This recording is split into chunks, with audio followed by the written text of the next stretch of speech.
La bête noire par Biton Isaïe Koulibaly. Chapitre 1. Frédéric Darko Yantala venait de se réveiller. Une grande joie semblait l'inonder. Jamais il n'avait été aussi heureux de sa vie. Il disait bonjour à la vie, à la joie et au bonheur.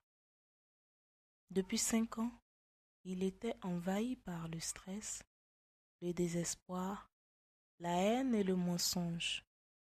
Sa vie conjugale était devenue un enfer. Un brasier, comme il le disait. Son épouse de 7 ans, Monique Asabia, venait de quitter le domicile conjugal pour toujours en emmenant Dieudonné Pedro, leur fils âgé de 3 ans. Et pourtant, Fedi, comme l'appellent ses intimes, ses collègues et même ses élèves, avaient beaucoup aimé Monique. Après 2 ans de relations suivies et passionnées, ils consacrèrent leur union devant une autorité municipale en présence d'un grand public comprenant de nombreux enseignants et élèves. L'habitude tua leur amour. Chaque jour, ils se regardèrent faire les mêmes gestes, dire les mêmes paroles. À table, les mets ne variaient pas seulement 2 ou 3 fois dans la semaine. Le devoir conjugal reflétait même leur journée monotone. La mauvaise haleine de chacun au réveil, la fameuse chasse d'eau dont le bruit rappelait la fuite de l'excrément, ne pouvait que réduire au jour le jour la passion de l'un pour l'autre. Fedi finit par trouver un nouvel amour dans une relation en dehors du foyer. Monique devenait triste. Fedi ne saura jamais si l'état de sa femme était dû à des remords ou à des soupçons de celle-ci sur sa double vie. Frédéric Darko Yantala injuria le père de sa femme le jour où il rentra énervé. Il venait de se battre avec son rival. Il n'avait pas imaginé que celle qui était censée lui apporter un nouvel amour menait aussi une double vie. Elle ne se sentait appartenir à aucun de ses soupirants. Fedi, depuis le commencement de leur union, ne supportait pas la venue régulière dans leur foyer des parents, frères, sœurs, cousins, cousines et aussi autres relations familiales de Monique Asabia.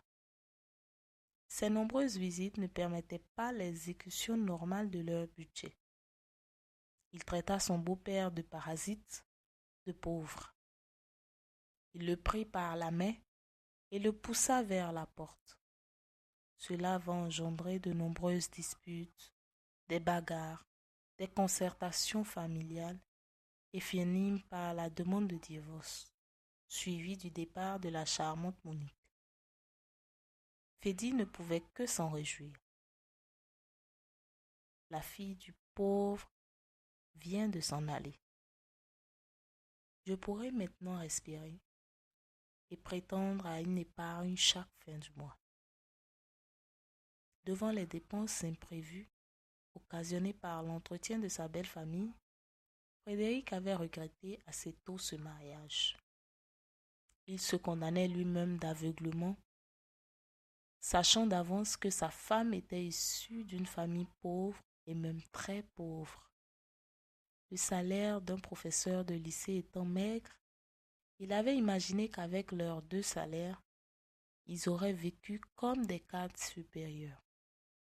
Ce vieillard de beau-père, perclus de rhumatisme, leur revenait cher avec ses différentes hospitalisations pour des maladies récurrentes à chaque trimestre. Quant à la belle-mère, elle ressemblait à une pharmacie. Tous les 15 jours, une ordonnance venait sur la table de leur chambre à coucher. Les frères et sœurs de Monique vivaient sous le toit et fréquentaient des écoles supérieures privées dont la charge revenait au couple. Tristesse. Ce matin, en se réveillant, Fedi ne regrettait pas d'avoir été violent avec son beau-père de pauvre. Il bénissait ce beau jour qui a été à l'origine de ce divorce. Lui qui suffoquait dans cet appartement de 3 pièces. Il ne sera plus confronté à toutes ces personnes qu'il voyait transformer le salon en chambre à coucher quand il rentrait tard dans la nuit. Fedi avait fini par devenir un franc buveur. Tous les soirs, après les dîners, il se rendait dans un cabaret, retrouvait ses amis pour consommer de nombreuses bouteilles de bière et d'autres boissons fortes. Ce matin-là, après son bain, il commença à réciter une prière ésotérique que lui avait remise un de ses camarades de cabaret. Cette prière, récitée tous les matins après le bain, augmentait la chance de l'individu. Pour Frédéric Darko Yantala, l'heure de réussir dans la vie était enfin arrivée. À 32 ans, il vivait dans un appartement de 3 pièces. Sa femme pouvait prétendre le garder, le divorce étant prononcé au tort de son mari. Mais Monique ne voulait plus habiter cette maison qui a vu l'humiliation de son père et de toute sa famille. Elle ne voulait même plus vivre avec aucun homme. Devant la modicité de ses moyens et de ses dépenses élevées, elle envisageait faire de petits commerces comme la plupart des femmes enseignantes. Toutes subissaient les charges de leur famille et de leur mari pour celles qui sont mariées. Ces derniers refusaient de leur venir en aide. Bien au contraire, ils exigeaient un budget à part égale. Les salles de professeurs étaient le plus souvent transformées en petites boutiques de pagne, de tissus, de produits de beauté, de chemises, de cravates ou de chaussures. Professeur d'histoire et de géographie, Fedi ne voulait plus vivre la misère. Il décida d'intégrer un ordre mystique d'origine africaine pour mieux posséder les clés de sa richesse, du pouvoir et de la puissance. Il était désolé de ne pas se voir propriétaire d'une voiture. Comment aurait-il pu gérer les charges d'une voiture avec toutes ces dépenses qui l'écrasaient? L'heure avait donc sonné de posséder une voiture. La fille du pauvre était partie. Il pourrait dans moins de 3 ans posséder une villa. Il suffirait qu'il souscrive à une opération immobilière. Devant son impatience, il reprit la prière préconisée 3 fois, 7 fois. Il pria donc 21 au lieu de 7 fois. Il envisageait même jouer régulièrement à la loterie et au tiercé. Son ami du cabaret lui avait dit qu'en astrologie, on peut connaître chaque jour les chiffres favorables. Frédéric Darko Yantala était né un 26 avril. Il se savait taureau ascendant Capricorne. Il ne possédait pas les caractères des natifs du taureau. Des gens indolents, paresseux, avides de plaisir et rancuniers. Par contre, il se trouvait dans le trait particulier du Capricorne, qui est l'ambition même démesurée. Depuis le lycée, il s'intéressait avec passion à l'astrologie. Il ne jugeait les gens que par leur signe astrologique. Quand quelqu'un lui donnait son heure de naissance, il lui sortait à l'aide d'un livre qui ne le quittait pas son ascendant. C'est ainsi qu'à moi qui fus son voisin de table, il me donna mon signe ascendant vierge qui correspond selon lui à mon tempérament mieux que mon signe solaire bélier. Le bélier agit, avant de réfléchir. Toi, tu es réservé, méticuleux et cérébral pour être bélier. Il était catégorique sur le fait que le signe solaire ne pouvait pas déterminer notre caractère et notre destin. Il fallait absolument connaître notre signe ascendant qui se détermine par l'heure exacte et le lieu de naissance. Ce sont les signes solaires et leurs ascendants qui font notre identité et notre destin. Fédi avait découvert son image astrale. Chaque jour de naissance correspond à une image du soleil natal. Le jour de naissance de Frédéric Darko Yantala, son soleil natal, se trouve sur le degré associé à l'image suivante. Un homme de savoir, le front ceint de laurier, tient une conférence devant un public attentif. Avant l'âge de 30 ans, Fédi croyait que cette image astrale signifiait qu'il serait un professeur d'université. Mais devant les difficultés de tous ordres, il interpréta autrement l'image.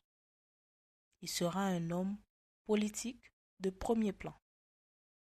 Après sa fameuse prière, il quitta son appartement pour le lycée. Il avait cours avec les classes de troisième 2 heures durant, à partir de 10 heures. Comme la plupart de ses collègues, il n'avait aucune passion pour l'enseignement. Tous venaient pour le salaire qu'il trouvait bas au bout de 2 à 3 ans de carrière. Il déplorait tous le faible niveau des élèves qu'aucune pédagogie ne pouvait conduire à l'excellence. Fédi tenta plusieurs fois de se faire muter au ministère de l'Éducation où il se retournerait les bourses. Il ne supportait plus de rester devant les élèves à parler de l'histoire ou de la géographie du monde. Ses mots et ses phrases tombaient dans des oreilles de sourds. Que dire des copies? Les meilleurs n'obtenaient que tout juste la moyenne. Son envie de partir était aussi motivée par le fait qu'un professeur comme lui partageait les mêmes moyens de transport que ses élèves. La plupart des professeurs, en dehors des femmes, ne possédaient pas de voiture et couraient en même temps que leurs élèves derrière les autobus. Ils viraient par plaisir les arrêts pour stationner un peu plus loin. Fédi avait toujours refusé de courir. Il ne se gênait pas pour arriver en retard. Le proviseur avait fini par ne plus s'occuper de ses retards. J'étais le conseiller technique du ministre de l'Éducation nationale quand Frédéric Darko Yantala vint me voir. Monsieur le conseiller, je n'en peux plus de supporter une classe. Pourquoi m'appelles-tu le conseiller? N'as-tu pas été mon voisin de classe au lycée? Bien sûr, mais quand les gens deviennent importants, leur attitude change et ils exigent le respect lié à leur fonction. Donc, quand j'ai appris la semaine dernière que vous venez, oui, quand j'ai appris que le nouveau conseiller du ministre est M. Olivier Pedro Melo, j'ai sauté de joie malgré les moments difficiles et pénibles que je vivais. Quels moments difficiles et pénibles? Ma femme et moi étions sur le point de nous quitter. Elle était issue d'une famille pauvre et cela avait un impact négatif sur notre vie de couple et sur nos finances. Seul le divorce pouvait me remettre sur un bon chemin. C'est le lot de tous les Africains.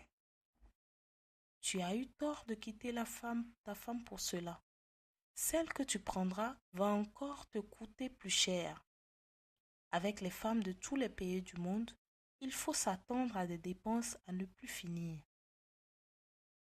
Un enseignant arabe disait que pour elle, l'homme est au mieux un banquier pille l'esclave de leur désir, et que rares sont celles qui voient en l'homme un compagnon ou un partenaire.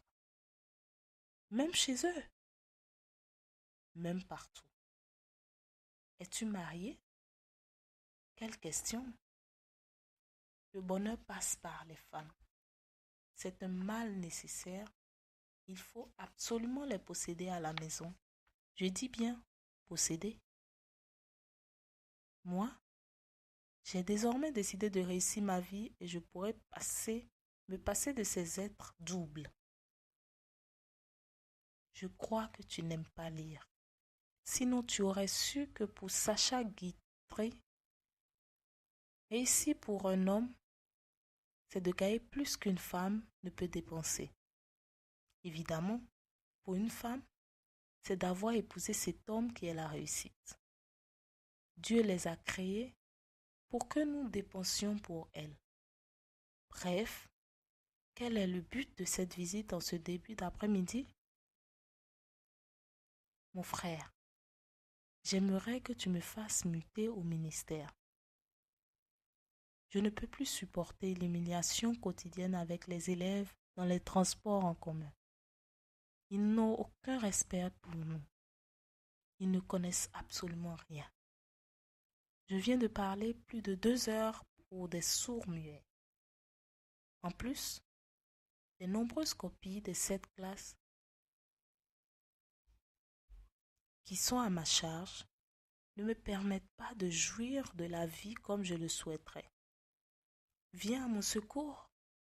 J'aimerais me comporter comme les autres fonctionnaires de l'État, me rendre au travail après l'heure et descendre avant l'heure et surtout ne pas avoir de copie ou de préparation de cours à faire. Ce n'est que le bureau qui pourra me faire changer de vie. Et tu vas rater les lycéennes? C'est proie facile à la disposition des professeurs. Depuis que j'enseigne, mes regards ne se sont jamais portés sur des élèves. Je sais que c'est le cas de nombreux collègues. L'année passée, l'un d'eux a mis en état de grossesse 2 filles de sa classe de première. Il était l'amant de 5 autres élèves dans la même classe. Quelle a été la réaction du proviseur? Rien. Rien. Rien. Que pouvait-il prendre comme sanction? Il fait partie des enseignants portés sur les petites filles. Ce professeur a eu beaucoup de chance. Si j'étais conseiller technique au moment des faits, je l'aurais radié des effectifs de la fonction publique. Tu aurais radié du monde chaque année. Désormais, je te prie de me signaler les fautifs, ces mauvais éducateurs. Je ne veux plus enseigner. Pedro, grâce à nos relations passées, trouve-moi un poste au ministère. Dans ce pays, tout s'obtient par favoritisme. Tu sais, je viens d'arriver. Le ministre est mon cousin. On pourrait appeler cela du népotisme. Mais moi, je suis compétent. J'ai un doctorat en informatique. Je peux servir dans tous les pays du monde. Au Canada, où j'ai fait des études, une dizaine de cabinets informatiques me suppliaient de rester et me proposaient des salaires fabuleux. J'ai préféré revenir dans mon pays pour participer à la construction nationale. Je passe me voir dans une semaine. Quand Fedi retrouva son appartement, il comprit que sa femme n'était plus vraiment là. Pas de repas sur la table. Elle était partie avec la servante. Il regarda dans son réfrigérateur. Il ne trouva qu'une bouteille d'eau et 3 citrons. Il découpa un et but le jus. Le deuxième, il le déposa sous son lit. Le citron était là pour combattre les pensées négatives des ennemis. Il utilisait déjà l'ail comme l'arme fatale contre les sorciers. Il croyait au surnaturel. Le troisième vint dans sa poche, dans le but de lui apporter la chance en plus de combattre le mauvais œil des jaloux. Il se mit à lire des brochures mystiques qui enseignaient le succès, la fortune et la richesse. Il venait de redécouvrir que le chat était un animal précieux. Sa première tentative d'en posséder se solda par un échec. La fille du pauvre n'en voulait pas. Il l'avait trouvée bien gonflée de refuser un chat dans la maison. Le chat sait où se trouvent les meilleurs endroits dans une maison. Le chat prévient des dangers les plus graves. Le chat, s'il est de la couleur noire, attire la prospérité dans la maison et donne la richesse aux propriétaires. Et cerise sur le gâteau, le chat mange les souris. Aucun marchand ne vendant les chats, il se proposa le lendemain d'en parler dans une de ses classes. Fedy corrigea les copies d'un devoir de géographie sur l'Alaska durant 3 heures de temps. Devant les incongruités de ses élèves, il se demandait s'il ne s'était pas trompé lui-même sur le compte de ses élèves. En quoi la géographie de l'Alaska pouvait les intéresser? Pourquoi passer des heures à étudier la géographie et même l'histoire d'un pays qu'on ne visitera jamais? Il s'en prenait à lui-même qui avait choisi cette profession ridicule et sans aucune rentabilité.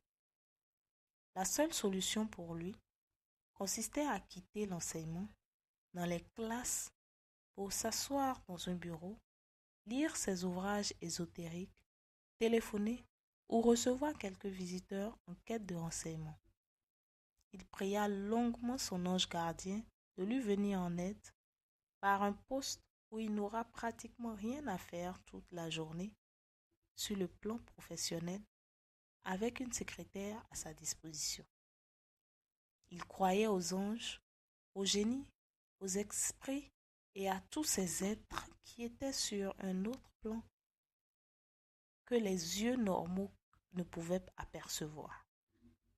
Pour Fedy, chaque être, au moment de sa naissance, est accompagné par un ange ou un génie, appellation de l'ange chez les négro-africains. Le génie est comme un ami dans le plan visible. Cet ami peut être pauvre, riche ou méchant. Le génie qui accompagne l'être qui vient de naître a aussi la particularité de posséder les qualités ou les défauts des êtres humains. Fedy savait que son génie était un homme tout blanc et barbu qui le prédestinait à une fonction importante. Il entretenait ce génie par des sacrifices, notamment avec du lait qu'il versait dans le fleuve tous les jeudis. En outre, chaque année, il lui sacrifiait un mouton. Cela consistait à égorger le mouton. La partie supérieure lui revenait et la partie inférieure était distribuée aux amis et à des connaissances. En fait, il la laissait au vendeur de moutons. Monique ne savait pas que son mari s'adonnait à ce genre de pratique. Il lui disait chaque année qu'il partageait le mouton avec l'un de ses collègues. Monique Asabia ne se doutait de rien.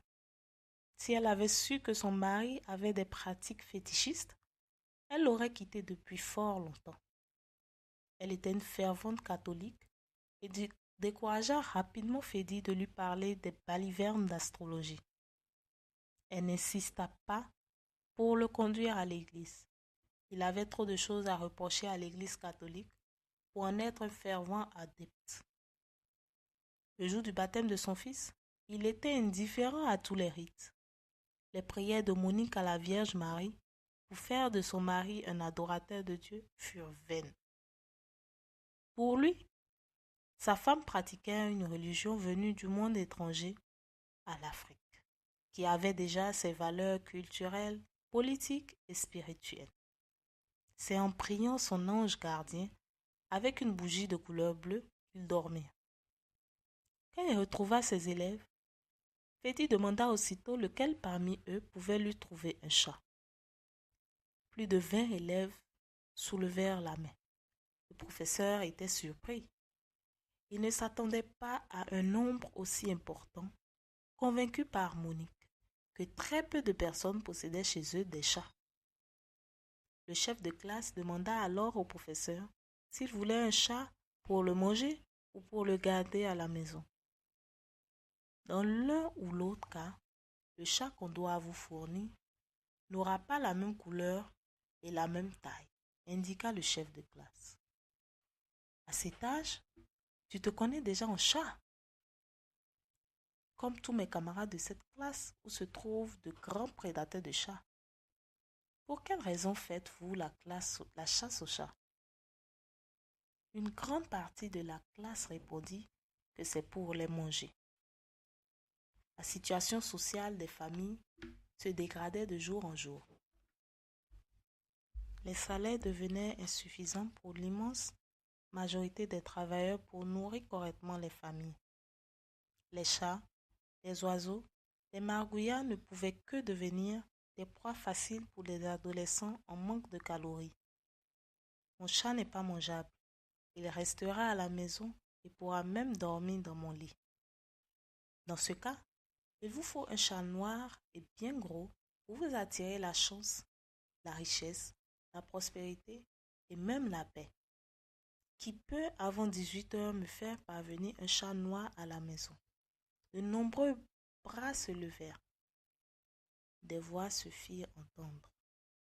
D'autres proposaient même avant midi. Qui parmi vous peut me donner le nom de la capitale du Nicaragua? Celui qui va trouver la réponse sera chargé de m'envoyer le chat.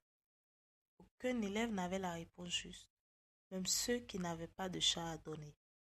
Le chef de classe proposa au professeur de poser une question plus facile. Dans quel pays se trouvent les chutes du Nicaragua, du Niagara? La classe demeura silencieuse. Le professeur ne fit pas l'élève qui consultait son dictionnaire. Celui-ci finit par lever la main. Moi, monsieur, fit-il avec empressement. Jonathan? Monsieur, je m'excuse de vous contredire. Les chutes du Niagara ne se trouvent pas dans un seul pays, mais deux. Longue de 54 kilomètres, elles forment la frontière entre le Canada et les États-Unis d'Amérique. Jonathan, tu vois bien que si tu veux, tu peux apprendre. Tu as gagné de venir avec le gros chat noir à mon domicile au crépuscule. Dans une autre classe, après la récréation, Freddy demanda qu'on lui trouvât une servante. Une fille se leva l'air moqueur. Une bonne pour faire quoi? Toute la classe se mit à rire. Elle voulait s'asseoir. Le professeur lui demanda de se tenir debout. Sarah, à ton avis, une servante sait pour quoi faire? Elle a plusieurs rôles. Faire la cuisine, la lessive, le ménage, dans ses fonctions visibles, et servir d'amante au maître de la maison dans ses fonctions invisibles au moment où la femme du monsieur dort. Cela provoqua une grande hilarité dans la classe. Quand Frédéric Darko Yantala annonça qu'il venait de divorcer et qu'il voulait une servante uniquement pour les fonctions visibles, la quasi-totalité des filles de la classe se proposa de prendre la place de celle qui était partie du foyer conjugal ou devenir sa servante. Mon épouse était professeure d'allemand. Je ne peux que la remplacer par au moins quelqu'un qui a une maîtrise. Vous en êtes encore loin. Pour arriver à mon niveau, afin d'être digne de dormir à mes côtés. Sarah veut dire encore quelque chose? Oui, monsieur. Vous venez de nous vexer. Malgré vos diplômes, vous ne savez pas qu'en matière de sexe, on ne parle pas de niveau. Toutes les femmes ont les mêmes qualités. Elles savent dormir dans un lit, car elles possèdent le même trésor. Je vous jure, je ne vais pas laisser cette offense impunie. Avant que le coq ne chante 3 fois demain matin, vous seriez déjà allé 3 fois avec moi. Parole de Sarah. Les filles, tout comme les garçons de la classe, se mirent à ovationner l'élève audacieuse. Fedi demanda le silence sous peine d'un 0 de conduite. Sarah, non seulement tu auras une mauvaise note en conduite, mais je te condamne à me trouver dès 19 heures une servante pour des fonctions visibles. Ce midi-là, il prit son déjeuner dans un restaurant pour les classes moyennes.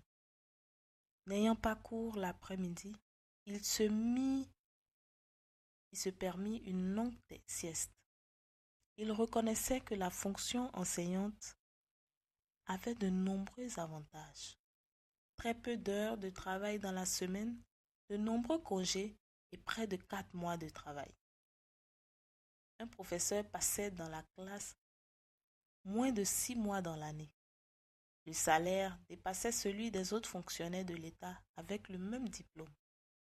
Et pourtant, l'enseignant était le plus grognon des fonctionnaires de l'État. Jamais satisfait, se prenant pour le nombril du monde. Tristesse. Ah, si le professeur n'avait pas à corriger les milliers de copies dans l'année, il serait le plus heureux des travailleurs.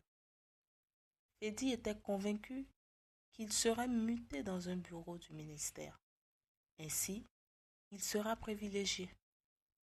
Toujours le même salaire, sans les charges de l'enseignant du secondaire et avec la possibilité de gagner une indemnité en plus s'il était rattaché au cabinet du ministre. Jonathan arrivera plus tôt que prévu avec le gros chat noir. L'animal se familiarisa rapidement avec Fedi. Il ne faisait qu'entrer et sortir de la deuxième chambre que l'enseignant envisageait transformer en bureau. Elle était moins grande que la chambre principale que le chat fuyait. Je ne vous apprends rien, monsieur Yantala. Des ondes néfastes persistent dans votre chambre principale, jetant un mauvais sort et la malchance pour ceux qui y vivent. Je comprends maintenant pourquoi les esprits t'ont conduit plus tôt que prévu. Tu vas m'aider immédiatement à déménager dans la deuxième chambre. Aussitôt dit, aussitôt fait. Le chat noir et dodu n'en sortit plus, à la grande satisfaction de Fedi. Je vais maintenant réussir. Je vivais depuis de nombreuses années dans un environnement néfaste et je ne le savais pas. Merci Jonathan. Tu auras de bonnes notes en classe malgré ta médiocrité. Merci monsieur. Tu vois, Jonathan, un homme aussi intelligent et brillant que moi, vivre dans une maison de 3 pièces est incompréhensible. Ma place est dans une maison de bourgeois. Mais quand les êtres humains, par jalousie, décident de te retarder dans ta vie, tu as le droit de les combattre avec toutes les armes que tu détiens. Ce chat que tu viens de m'envoyer est déjà la première arme. Mes ennemis vont souffrir. Frédéric Darko Yantala cachait difficilement sa colère. Il était 23 heures passées de quelques minutes et Sarah n'arrivait pas encore avec la servante qu'elle était chargée de le trouver. Il ne souhaitait pas manger au restaurant un jour de plus. On y dépensait plus et on mangeait moins. Il éteignit sa télévision et s'apprêtait à regagner sa chambre à coucher quand il vit son chat courir vers la porte. Au même moment, la sonnerie retentit. Sarah était éblouissante de beauté et de sensualité. Elle portait un estramini de couleur rouge. Quand elle s'assit, Fedi vit son slip blanc. Elle portait une longue chevelure tressée. Elle la touchait à tout moment pour qu'elle ne courve pas ses yeux. Sur son body de couleur noire était écrit en vert « Je t'aime ». L'odeur du parfum continuait d'envoûter le professeur certifié. L'élève de troisième pliait et dépliait ses jambes, c'est elle qui rompit le silence. Monsieur, voici la servante promise. Sarah, ici chez moi, pas de monsieur. Je ne suis pas dans une salle de classe. Tu peux montrer la cuisine et la chambre à la fille. Tu es chez toi ici. Comment s'appelle-t-elle? Sanata. Il aida Sarah à se relever en la tenant par la main. Une secousse parcourut tout son corps. Il présenta lui-même les pièces de la maison et la cuisine et demanda à Sanata de regagner sa chambre pour dormir car la journée sera longue pour elle. Ainsi fait, permettez-moi, monsieur Yantala, de regagner mon domicile. Mes parents vont s'inquiéter de ma longue absence. Vous aviez promis de nous donner un devoir demain matin et je n'ai encore rien révisé. Vous n'aurez pas de devoir demain. Et je t'interdis de m'appeler monsieur Yantala. Pour toi, je suis désormais Fedi. Tu n'entreras pas chez toi. Je ne peux pas te laisser partir à une heure si tardive. La ville est dangereuse pour des filles seules. Je vais donc dormir avec Sanata, fit l'élève en prenant le professeur par le cou. Quelle Sanata? C'est avec moi. J'ai peur. Je n'ai que 17 ans, dit-elle d'une manière langoureuse en le tenant par la main. Il la souleva de ses bras et la déposa dans son lit. Le professeur reçut un enseignement plus profitable que les matières qu'il enseignait. Il se demandait comment elle arrivait à bouger de cette manière comme une danseuse sur scène. Il se disait, Sarah, tu es merveilleuse. Tu es la 8e merveille du monde. Elle ne trouva rien à dire, sauf qu'elle n'a pas de diplôme. Il répliqua, tu as le meilleur des diplômes, le diplôme de la vie. Quand le coq chanta pour la 3e fois, M. Yantala, professeur d'histoire et de géographie, se souvient des propos la veille de Sarah. Il la regarda en train de dormir et se dit qu'elle était prophète. Quand son élève se réveilla, elle fit pour lui un petit déjeuner avant d'accompagner Sanata au marché. Il lui avait remis suffisamment d'argent pour acheter des condiments pour une quinzaine de jours afin que la servante ne manque de rien pendant ce délai et se familiarise avec la maison. Après un déjeuner copieux, l'élève et le maître se quittèrent et promirent se revoir 2 ou 3 jours par semaine à des heures qu'ils choisiraient d'un commun accord. Quand le taxi démarra, il jura au fond de lui-même que Sarah serait sa future épouse. Il était fier de n'avoir pas donné de cours ce matin et dirait au censeur qu'il s'était trouvé malade le matin avec un fort vertige. N'ayant pas cours l'après-midi, il retourna dans sa chambre pour mieux se reposer. Le sommeil le prit rapidement. À son réveil au crépuscule, il se rendit à la cuisine. « Où est Sarah ?» ?»« Elle n'est pas encore revenue. Il faut que tu partes la chercher. »« Je ne sais pas où elle habite. Tu t'amuses ou quoi ?»« Non, monsieur. Comment es-tu arrivé chez moi en sa compagnie ? Elle m'a choisi dans une agence où nous étions plusieurs filles à la recherche d'un emploi de servante. Après avoir payé la caution exigée, elle m'a donné rendez-vous dans un endroit bien déterminé à 23 heures pour qu'on vienne ensemble. Sacrée Sarah, à 17 ans? Voyons, occupe-toi bien de mon chat, qu'il grossisse bien. Tu connais bien les chats? Oui, monsieur. Les 3 anciens patrons en possédaient. Sais-tu la raison qui les poussait à garder les chats? Il semble, et cela je le sais depuis le village, que le chat éloigne les sorciers de la maison et qu'il donne la prospérité. Très bien, très bien, on va s'entendre. Il se précipita pour entrer dans la salle de bain, rien que pour se mirer. L'une de ses passions. Que je suis bel homme, personne ne pourra le nier. On me prendrait pour un Afro-Américain avec ma peau très claire et mes cheveux toujours coupés en curly. Avec ma grande taille et ma belle forme, je ne vois pas quelle femme qui pourra me résister. Surtout que je suis toujours bien habillée, rien que des habits de qualité. Au fait, il faudrait que je passe voir la vendeuse de chaussures pour savoir si elle est revenue d'Italie. Ah, que je suis beau. Il ne me manque que la richesse. Le chat vint vers lui. Il le prit dans ses bras pour s'installer devant le téléviseur. Sarah lui revenait en esprit. Il ne savait pas où elle habitait et il n'avait même pas pensé à prendre son numéro de portable. Il se demandait d'ailleurs si elle en avait. Ne l'ayant pas vue durant toute la soirée répondre à un appel, il caressait son gros chat noir quand l'idée lui vint de joindre son cousin Anatole pour qu'il vienne habiter chez lui. Il y a à peine une semaine que sa maison grouillait de monde.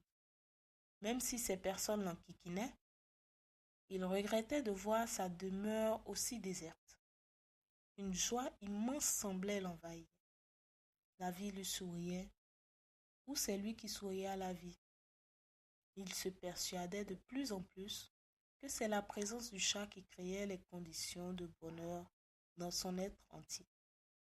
Néanmoins, il passa en revue ses défauts, la froideur et le repli sur soi, le perfectionnisme tatillon, l'excès et la force d'inertie. Tout cela lui était enseigné par l'astrologie et il y croyait. Sa femme étant partie, il pouvait lire sans se cacher ses ouvrages spirituels et ésotériques. Fédy ne craignait pas sa femme, mais il ne supportait pas ses railleries sur ce genre de littérature qu'elle qualifiait de diabolique. Il a beau lui expliquer qu'on trouvait dans la Bible de nombreux éléments de voyance, de magie, de télépathie, de voyage dans le monde parallèle, d'interprétation des rêves, de méditation et d'astrologie, mais elle refusait de croire. Ces différences de vue ne touchaient pas à leur amour jusqu'à ce que leur maison commença à être envahie par la famille pauvre de Monique. C'est vrai que cette famille m'énervait, mais 7 ans dans la même chambre avec une femme ne peut que tuer l'amour le plus solide. Enfin, je suis délivrée de la poisse. Je suis persuadée que c'est Monique qui m'envoyait la malchance.